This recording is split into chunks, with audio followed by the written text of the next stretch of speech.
Practice test 23, the role of enzymes.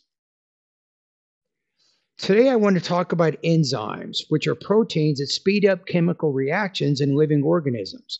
Without enzymes, many reactions necessary for life would occur too slowly to sustain us.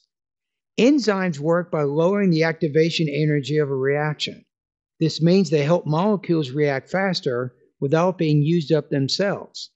For example, consider digestive enzymes. Amylase, found in saliva, helps break down starch into sugars. Without it, digestion would take much longer.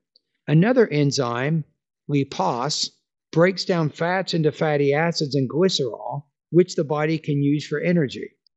A second example is DNA replication. Enzymes like DNA polymerase copy genetic material when cells divide. Without them, cells could not produce accurately, and life would not continue. These cases show that enzymes are essential biological catalysts, ensuring that life processes occur quickly and efficiently.